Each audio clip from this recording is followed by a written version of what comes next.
Hello friends, welcome back to my channel. Hope you all are doing good.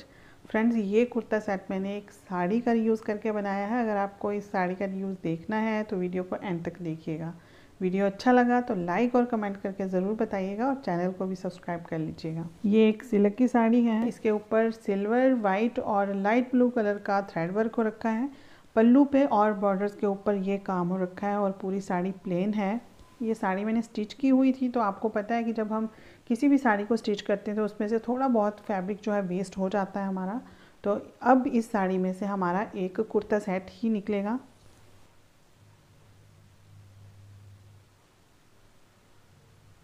ये है साड़ी का पल्लू और इसी तरह का बॉर्डर है पूरी साड़ी में। ये देखिए, इस तरह का ये थ्रेड वर्क हो रखा है। नेक्स्ट पूरी साड़ी प्लेन है। इस तरह के बॉर्डर्स हैं साइड में। बस इसमें लगाने के लिए मैंने कॉटन की लाइनिंग ली है। 4 मीटर का ये पीस है। इसको वॉश करके अच्छे से आयरन कर लिया है।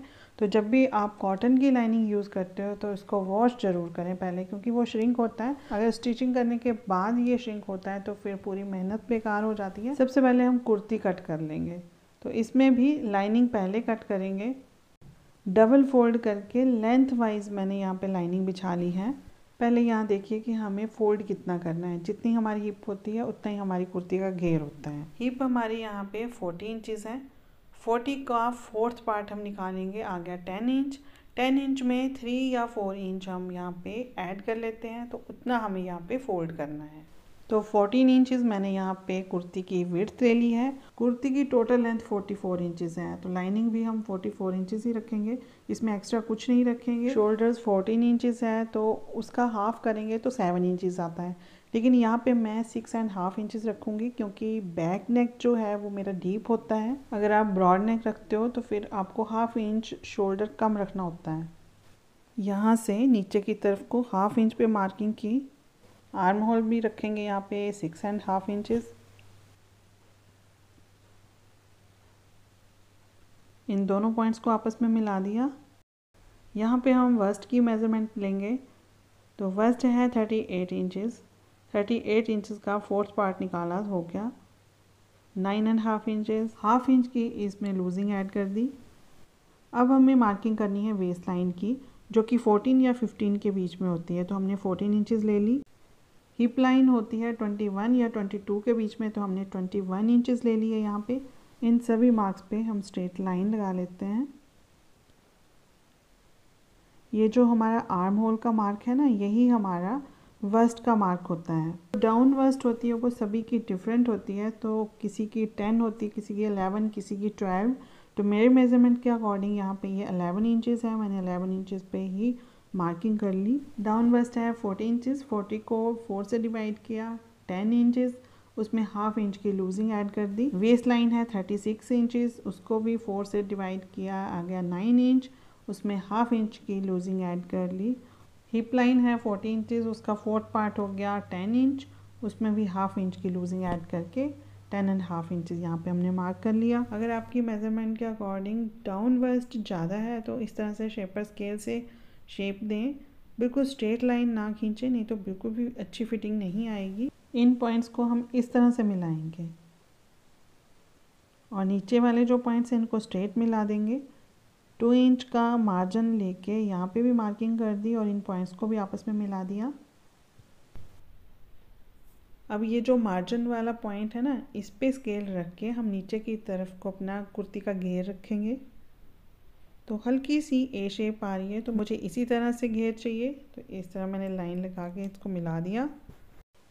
अब रखेंगे हम आर्म होल, तो उसके लिए इस कॉर्नर पे इंची टेप को रखा, 1.5 इंच पे मार्किंग कर ली। फ्रंट आर्म होल के लिए मार्किंग करेंगे, तो उसके लिए ये जो हमने मार्क लगाया ना, इसके अंदर की तरफ को हाफ इंच की मार्किंग कर लेंगे। अगर इन पॉइंट्स को हम इन लाइंस के साथ मिला देंगे तो ये हमारा आर्म होल रेडी हो जाएगा। अदरवाइज़ इस तरह का स्केल आता है, इसके साथ हम बहुत ही ईजीली ये शेप दे सकते हैं। इसमें 2 पॉइंट होते हैं। फर्स्ट वाले पॉइंट को अगर हम इस लाइन के बराबर रखते हैं तो उसी मार्क के ऊपर हमारी ये लाइन भी आई है। तो ये काम आप इस स्केल के साथ भी कर सकते हो, इंची टेप के साथ भी कर सकते हो। फ्रंट आर्म होल शेप देने के लिए अब हम सेकंड वाला जो पॉइंट है वो इस लाइन के बराबर रखेंगे। तो ये बहुत अच्छे से अपने आप ही ये शेप आ जाएगी। ये देखिए, नेक की विड्थ रखेंगे हम 3 इंचेस और यहाँ शोल्डर से 1/2 इंच नीचे की तरफ डाउन किया और इन पॉइंट्स को आपस में मिला दिया। अब कर लेंगे हम इसकी कटिंग।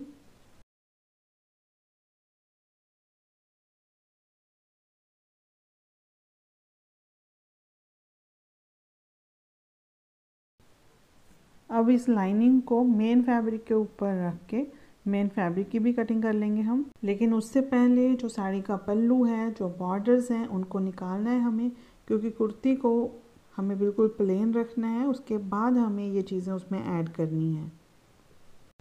जब भी इस तरह के बॉर्डर्स कट करते हैं ना, तो 1/2 इंच का मार्जिन रख लें, ताकि कहीं भी इसे अटैच करना हो तो ईज़िली हम अटैच कर सकें। मेन फैब्रिक को इस तरह से फोल्ड किया और उसके ऊपर रखी है लाइनिंग। बस अब हमें लेंथ का ध्यान रखना है, क्योंकि 3 इंच लेंथ हमें यहाँ पे बढ़ा के रखनी है मेन फैब्रिक की। बस और कुछ नहीं करना है, सेम वैसे ही हमें कटिंग कर देनी है। पहले बैक पार्ट की कटिंग कर ली, अब हमने फ्रंट पार्ट की भी कटिंग कर ली।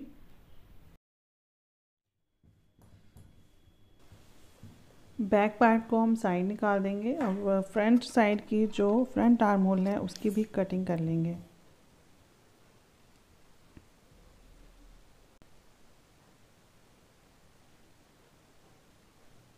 अब मेन फैब्रिक को रखा नीचे, इसकी रॉन्ग साइड ऊपर की तरफ रखी है, इसके ऊपर रखी लाइनिंग। इनको पिन अप करके आपस में अटैच कर लेंगे, ताकि हमें सिलाई लगाना इजी हो जाए, या फिर आप साइड में भी सिलाई लगा सकते हैं।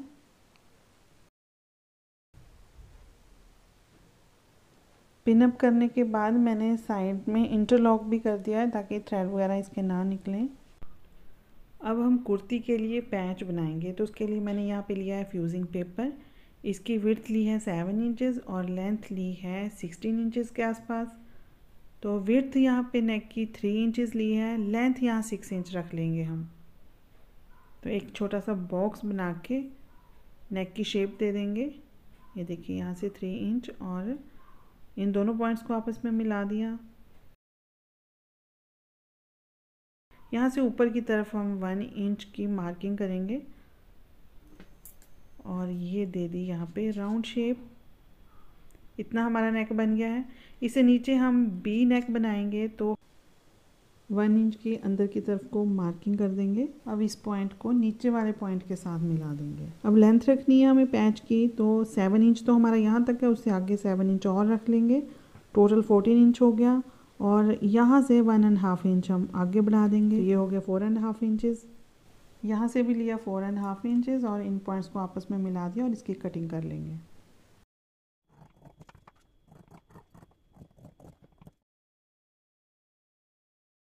पैच हमारा रेडी हो गया है। अब हमें पल्लू वाला जो हमारा फैब्रिक है उसको लेना है, उसकी रॉन्ग साइड ऊपर की तरफ रखनी है और इस पैच को इसके ऊपर पेस्ट करना है। क्योंकि ये जो पेस्टिंग पेपर होता है ये फैब्रिक के साथ बहुत आराम से पेस्ट हो जाता है। तो बस इस तरह से इसको लगाया, इसके ऊपर आयरन चला दी तो ये बिल्कुल इसके साथ पेस्ट हो जाएगा। उसके बाद इसको अंदर की तरफ इस तरह से फोल्ड करके हम सिलाई लगा लेंगे। बैक नेक के लिए भी ऐसे ही पेस्टिंग रेडी कर लेंगे। पेपर की विड्थ है 6 इंचेस और लेंथ 9 इंचेस है। नेक की विड्थ है 3 इंचेस और लेंथ है 8 इंचेस। एक बॉक्स बना के इस तरह से शेप दे देंगे और इसकी कटिंग कर लेंगे। अब तुरपाई के लिए मार्जिन छोड़ के जितना मार्जिन हमें चाहिए उतना रखा, उसके बाद इसकी कटिंग कर देंगे। ये देखिए, हमारा बैक नेक भी रेडी हो जाएगा। अब हमें कुर्ती के साथ इस पैच को अटैच करना है। कुर्ती की रॉन्ग साइड ऊपर की तरफ रखेंगे और इस पैच की भी रॉन्ग साइड ऊपर की तरफ रखेंगे। अगर हम इस तरह से इसे अटैच करते हैं तो जब हम इसे रिवर्स करेंगे ना, तो ये अपने आप राइट साइड की तरफ आ जाएगा। पैच का भी हमने सेंटर निकाल दिया है और कुर्ती का भी सेंटर निकाल दिया है। दोनों को सेंटर से मिला के इस तरह से पिन अप कर लिया और उसके बाद हम लगा लेंगे सिलाई। सिलाई हमें पेपर फ्यूजिंग के बाहर बाहर लगानी है, बिल्कुल साथ साथ लगानी है और पक्की सिलाई लगानी है।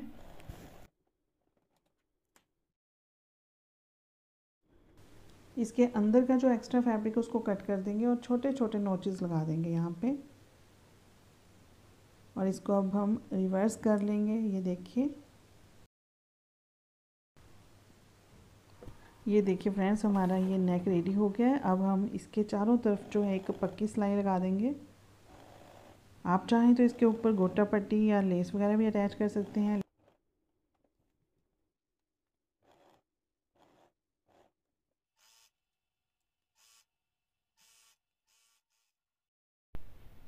बैक नेक भी इसी तरह से अटैच कर देंगे। ये देखिए, इन दोनों का सेंटर निकाल लिया है। आप कट भी लगा सकते हो या फिर लाइन वगैरह लगा सकते हो।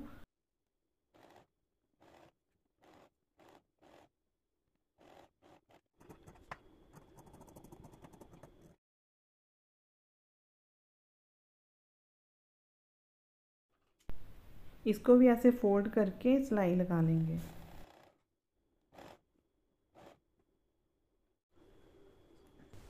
अब शोल्डर लाइन से हमें इन दोनों कुर्ती के पार्ट्स को अटैच करना है।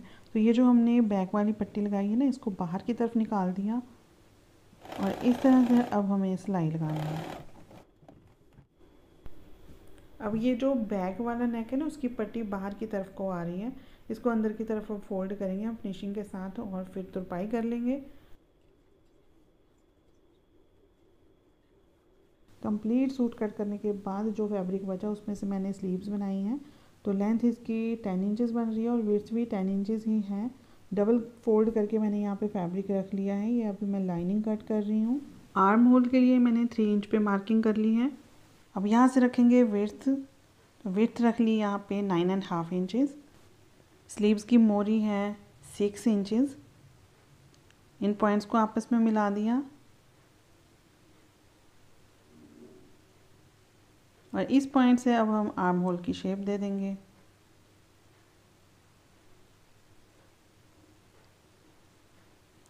अब यहाँ से हमें मार्जिन लेना है, तो 1 इंच के आसपास मार्जिन ले लेंगे। इसकी कटिंग कर लेते हैं।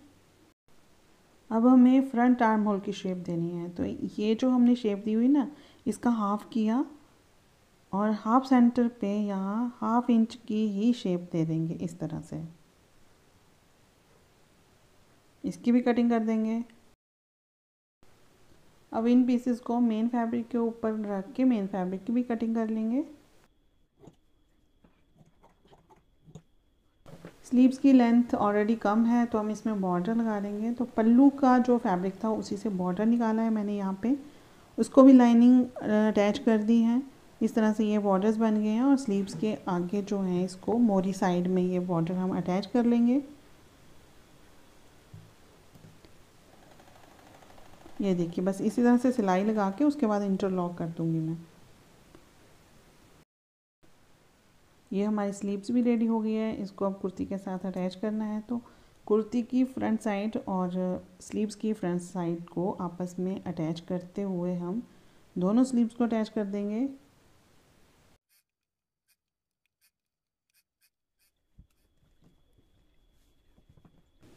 ये देखिए, अब कुर्ती हमारी रेडी हो गई है। अब साइड की जो फिटिंग की सिलाइयाँ हैं ना, वो भी हम लगा लेंगे और लास्ट में तुरपाई के लिए फ़ोल्ड लगाएंगे और उसके ऊपर आयरन चला लेंगे। ये देखिए, इस तरह से फ़ोल्ड करेंगे और पिन अप कर लेंगे और फिर इसके बाद इसकी तुरपाई कर लेंगे।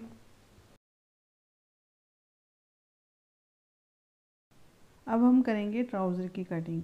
तो लेंथ वाइज मैंने फैब्रिक फ़ोल्ड करके रख लिया है।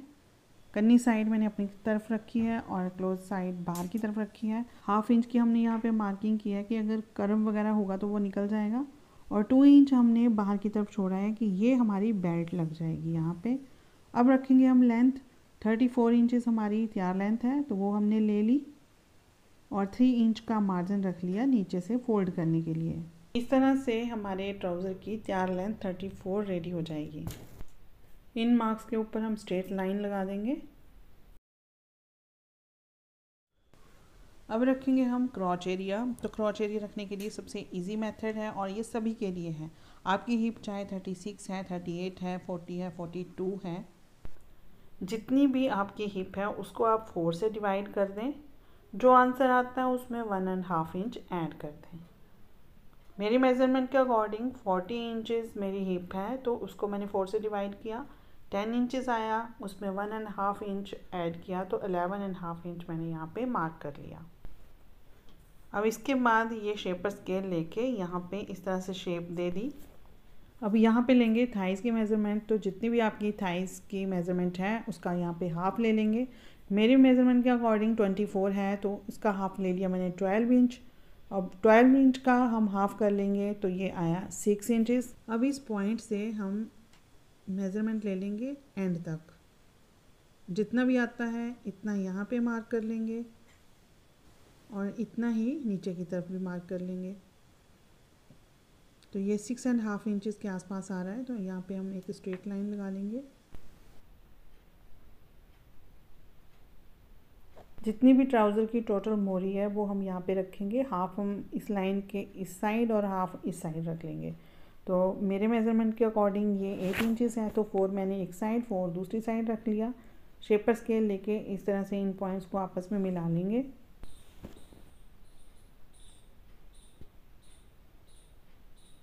और दूसरी साइड भी इस तरह से शेपर स्केल रख के यहाँ पे भी लाइन लगा लेंगे। अब हमें यहाँ पे लेनी है वेस्ट। तो वेस्ट है हमारी 36 इंचज़। 36 इंचज़ को 4 से डिवाइड करेंगे, 9 आता है तो 9 इंचज़ मार्क कर लिया। उससे आगे 2.5 इंचज़ हम और ऐड कर लेंगे लूजिंग के लिए। जहाँ पे भी ये मार्क आया वहाँ से एक स्ट्रेट लाइन खींच लेंगे नीचे की तरफ को।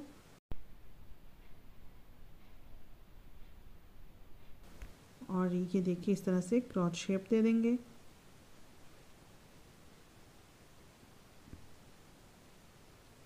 अब ये जो हमारा सेंटर की क्रीज है ना, वहाँ से हाफ इंच दोनों तरफ को रखेंगे हम। 4 इंच लिया नीचे की तरफ को, तो इस तरह से हम डार्ट बना देंगे।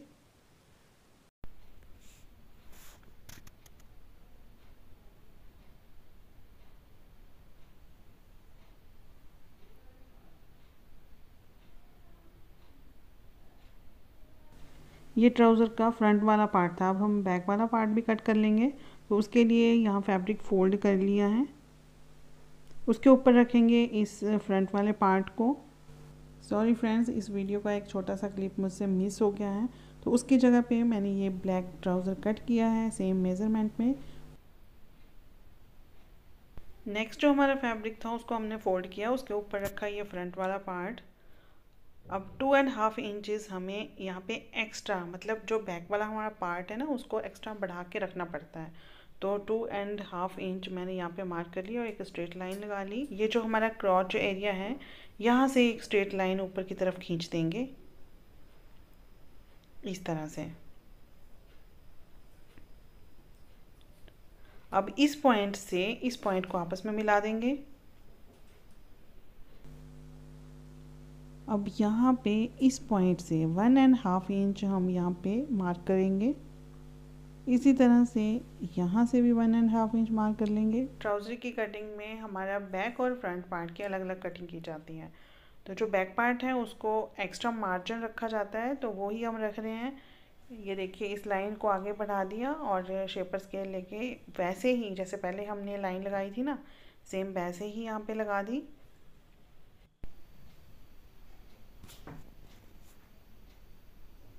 और यहाँ पे फिर से हम क्रॉस शेप दे देंगे।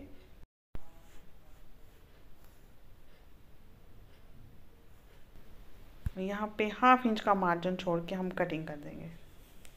तो ये देखिए यहाँ से बढ़ाने का मतलब ये होता है कि आपके जो पोंचा है ना उसमें फिनिशिंग आती है, नहीं तो आपका यहाँ पे फैब्रिक कम पड़ जाता है जब हम फोल्ड करते हैं ना।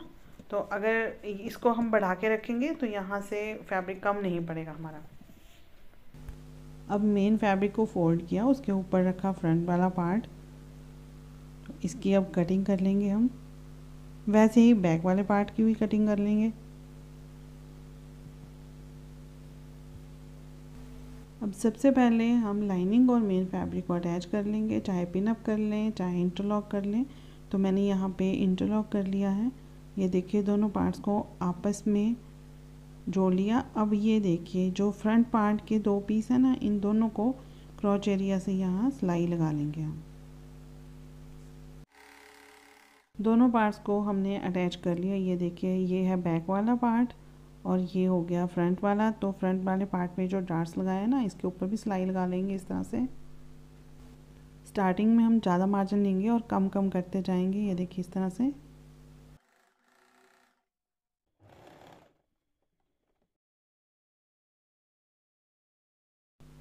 अब हमने यहाँ पे बेल्ट तैयार की है, ये देखिए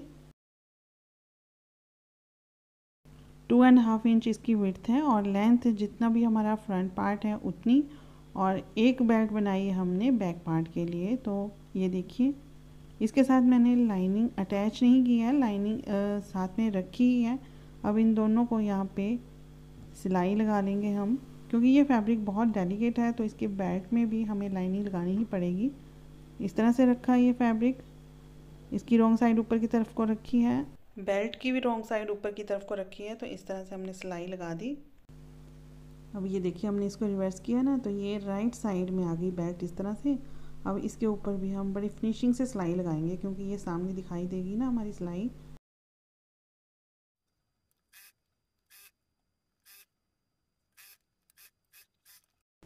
ये देखिए फ्रंट वाली बेल्ट हमारी लग गई है। अब बैक वाले पार्ट में भी इसी तरह से बेल्ट लगा लेंगे, लेकिन इन दोनों फैब्रिक की राइट साइड हम मिला के रखेंगे।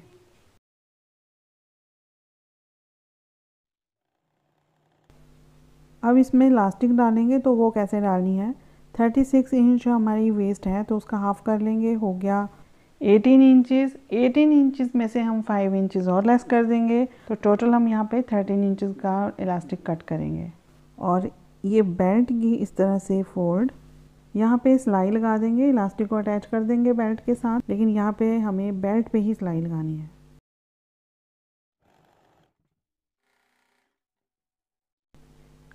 अब हमें ना इलास्टिक को इस तरह से स्ट्रेच कर लेना है, और ये देखिए यहाँ पे प्लीट्स डल गए हैं।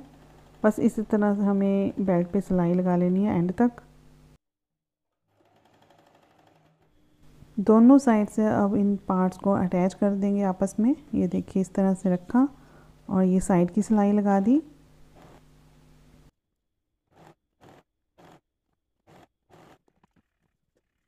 अब सेंटर की सिलाई लगाएंगे हम, लेकिन एंड तक नहीं लगाएंगे, यहाँ तक लगानी है हमें, हाफ हाफ लेग्स तक। उसके बाद ये बॉटम से फोल्ड करेंगे हम पहले, उसके बाद फिर साइडों की सिलाई लगाएंगे। बॉटम में हमने जितना मार्जिन रखा था उतनी सिलाई लगा लेंगे, और उसके बाद साइड की सिलाइयाँ भी लगा लेंगे, तो ट्राउज़र हमारा रेडी है। तो फ्रेंड्स देखते हैं ये कुर्ता सेट कैसा बना है। अगर आपको अच्छा लगा तो लाइक और कमेंट ज़रूर कर दीजिएगा। तो मिलते हैं फिर नेक्स्ट वीडियो में नेक्स्ट आइडिया के साथ। तब तक के लिए take care and good bye.